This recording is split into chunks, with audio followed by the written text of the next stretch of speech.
C'était un soir de fin mars, quand les bourrasques de vent faisaient danser les voilages blancs dans le salon, que Clara décida enfin d'ouvrir le classeur bleu posé depuis des mois sur l'étagère, celui que son mari Julien lui avait toujours dit de laisser tranquille. Des papiers de boulot, disait-il, avec ce ton rapide qu'il prenait quand il voulait éviter une conversation. Elle n'était pas suspicieuse, pas vraiment, mais depuis quelque temps les absences de Julien se multipliaient. Ces soirées et réunions d'agence, ces appels qu'il prenait dans la voiture ou dehors, et surtout ce regard ailleurs quand elle lui parlait de leur fille, de la maison, ou de leurs vacances à venir. Alors ce soir-là, dans le silence de leur maison trop bien rangée, avec sa tasse de thé refroidie à la main, Clara ouvrit le classeur et ce qu'elle y trouva allait ébranler tout ce qu'elle pensait savoir de l'homme qu'elle aimait depuis 10 ans. Des virements réguliers. Chaque mois, à une certaine. Léna M, une somme importante plus que leur crédit maison avec en objet des mots comme frais de scolarité, inscription semestre, logement étudiant, le genre de transaction qui ne laissait aucun doute. Son cœur se mit à battre violemment, elle fit une recherche rapide sur son téléphone, et en quelques minutes, elle avait son profil Instagram devant les yeux. Une jeune fille d'à peine 23 ans, blonde, souriante, posant dans des amphis, des cafés branchés, dans un lit défait. Et dans une photo, en bas à droite, une montre en cuir noir qu'elle connaissait trop bien, parce que c'était elle qui l'avait offerte à Julien pour ses 40 ans. Clara sentit ses jambes trembler, elle s'assit sans bruit sur le canapé, le cœur en miettes, le cerveau envahi de pensées violentes et contradictoires. Elle se souvenait soudain des petits détails, ce parfum inconnu sur ses chemises, ces textos qu'il effaçait par habitude. Cette culpabilité fugace dans ses yeux après leur dispute. Elle n'était pas naïve, elle avait juste choisi de croire, encore, malgré les signes, malgré l'intuition douloureuse que quelque chose déraillait depuis longtemps. Elle se leva, prit son manteau, marcha dans les rues froides sans but, jusqu'à ce qu'elle se retrouve devant l'université privée dont parlait l'intitulé des virements. Elle attendit là, glacée, 1 heure, 2 heures, et elle la vit enfin, Léna, qui riait en sortant d'un bâtiment, téléphone à l'oreille, insouciante, belle, libre. Clara l'observa, cachée derrière un arbre, et pour la première fois, elle ne sentit pas seulement de la colère, mais une étrange pitié. Cette fille était jeune, sans doute manipulée, flattée, amoureuse peut-être, mais elle ne savait pas, ne pouvait pas savoir qu'elle vivait avec l'argent d'une femme trahie, qu'elle étudiait grâce aux efforts d'un foyer détruit, les jours suivants. Clara ne dit rien à Julien, elle le regardait, le jaugeait, comme si elle voyait un fantôme marcher dans leur maison, parler de choses banales comme la météo ou la nouvelle prof de leur fille, tandis qu'en elle tout se brisait lentement. Elle prépara son départ en silence, ouvrit un compte à part, loua un petit appartement discret, prit conseil auprès d'un avocat. Puis un matin, après que Julien eut quitté la maison comme d'habitude, elle déposa une enveloppe sur la table, un courrier imprimé, une copie des virements, et une lettre simple, glaciale. « Je sais tout. Je te laisse ta double vie, ton mensonge, et ta honte. Moi, je reprends la mienne. » Ce jour-là, elle partit sans se retourner, emmenant leur fille, leur chien, et la certitude d'avoir retrouvé, dans la douleur, une forme de vérité. Julien tenta de la joindre, évidemment, il revint, cria, pleura, envoya des messages qu'elle ne lut jamais. Il n'avait pas seulement trahi un amour, il avait piétiné une confiance tissée pendant 10 ans, et ça, aucune explication, aucun pardon ne pouvait le réparer. Des mois plus tard, Clara vivait dans un appartement plus petit mais lumineux. Travaillait dans une librairie, retrouvait doucement le goût des choses simples et un jour, alors qu'elle feuilletait un livre dans un parc, elle vit une jeune femme passer devant elle, tête baissée, air coupable. C'était Léna, leurs regards se croisèrent une seconde, mais aucun mot ne fut échangé.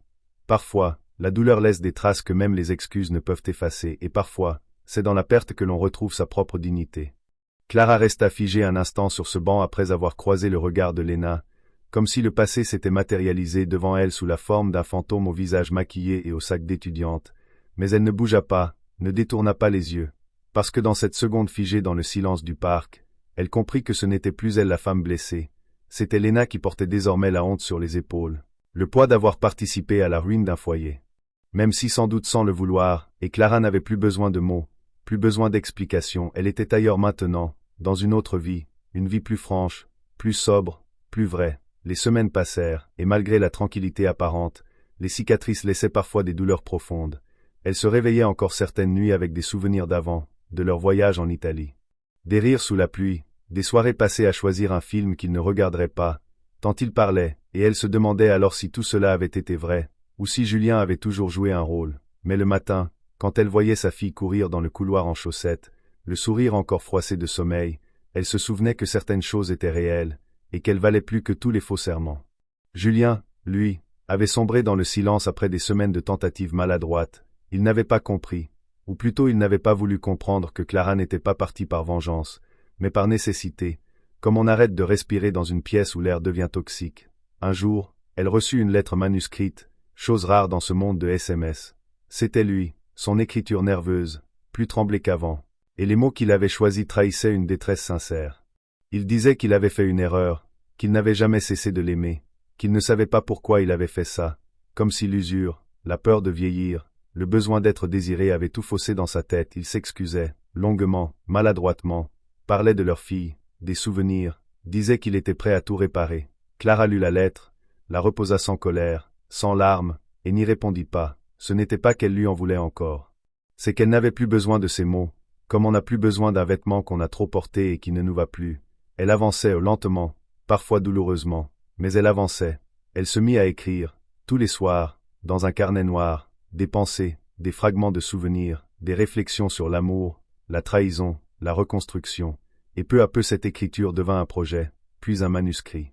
Un éditeur indépendant accepta de le publier sous le titre « L'autre facture », et contre toute attente, le livre trouva un écho immense. Des femmes, des hommes, des lecteurs anonymes lui écrivaient, lui disaient qu'ils s'étaient sentis vus, compris, consolés à travers ses mots, et un jour, invitée dans une petite émission littéraire locale, elle raconta son histoire, sans haine, avec cette sérénité que seul le temps offre à ceux qui ont traversé l'enfer sans devenir amers. Julien, paraît-il, vit toujours dans leur ancienne maison, seul, vieilli, amer, hanté par ses choix. Sa carrière s'est ralentie, et selon un collègue, Léna aurait disparu de sa vie peu après, partie pour un autre homme, ou peut-être simplement déçue par le vrai visage de l'homme marié. Mais Clara ne cherchait pas à savoir. Sa vengeance, c'était sa paix, sa revanche, c'était sa lumière retrouvée, son livre entre les mains de centaines de femmes comme elle, qui avaient cru à l'amour, puis cru à la chute, puis cru à nouveau en elle-même. Parfois, elle repassait devant cette maison qui fut la sienne, avec ses volets gris et sa glycine en fleurs, et elle souriait sans s'arrêter. Elle savait que certaines maisons sont faites pour abriter une vie entière, et d'autres seulement pour abriter une leçon.